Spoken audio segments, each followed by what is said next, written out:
বিতর্কের মধ্য দিয়ে শুরু হলো জাতীয় ক্রিকেট লিগ 2024-25 আসরের আনুষ্ঠানিক যাত্রা।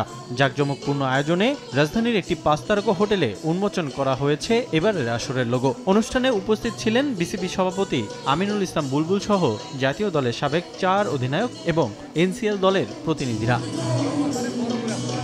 এনসিএলের প্রতিটি আসরের গ্র্যান্ড লঞ্চ অনুষ্ঠানে আনুষ্ঠানিকভাবে ঘোষণা করা হয় প্রতিটি দলের পূর্ণাঙ্গ স্কোয়াড। তবে এবারের আয়োজন অবাক করেছে সবাইকে। ঘোষণা আসেনি কোনো দলের স্কোয়াড এবং অধিনায়কের। উল্টো বিপিএল ফিক্সিং ইস্যুতে অভিযুক্ত সোহাগ গাজীর বরিশাল বিভাগের প্রতিনিধি হিসেবে উপস্থিতি বিতর্কের জন্ম দিয়েছে। তারপরও এবারের এনসিএল ফিক্সিং মুক্ত রাখার আশ্বাস বিসিবি সভাপতির। এই ইভেন্টটা আমরা একেবারে এতটাই ক্লিন করব যেন বাংলাদেশের এর পরে যত ইভেন্ট হবে কেউ কখনো বলতে পারবে না যে এই ম্যাচটা কোনো সন্দেহ ছিল বা কোনো সমস্যা ছিল। বিপিএল এর ফিক্সিং অভিযোগের প্রেক্ষিতে একটি তদন্ত কমিটি গঠন করেছে বিসিবি। তবে 7 তারিখের মধ্যে রিপোর্ট জমা দেওয়ার কথা থাকলেও তা সম্ভব হয়নি। তাই নতুন করে আরও একটি 3 সদস্যের কমিটি গঠন করছে ক্রিকেট বোর্ড, যেখানে থাকছেন একজন করে সাবেক বিচারপতি, আইনজীবী এবং সাবেক ক্রিকেটার। ফিক্সিং রোধের আশ্বাস দিলেও এনসিএল এ অভিযুক্ত ক্রিকেটারদের খেলানোর ইঙ্গিত দিয়েছেন আমিনুল ইসলাম বুলবুল। সন্দেহ বলে কিছু নেই এখানে, একেবারে কংক্রিট এভিডেন্স,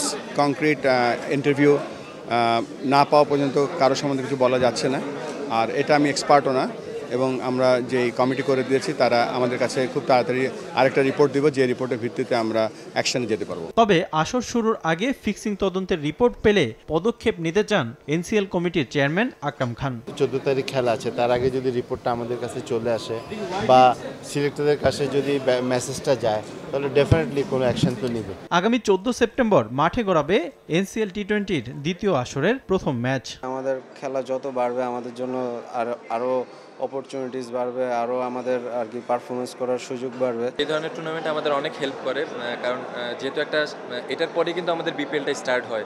তো এর আগে প্রিপারেশনের জন্য কিন্তু এই ধরনের টুর্নামেন্ট আমাদের ডোমেস্টিক প্লেয়ারদের জন্য অনেক বড় একটা অপরচুনিটি। তো রিফাতুল ইসলাম মিরন, সময় সংবাদ, ঢাকা।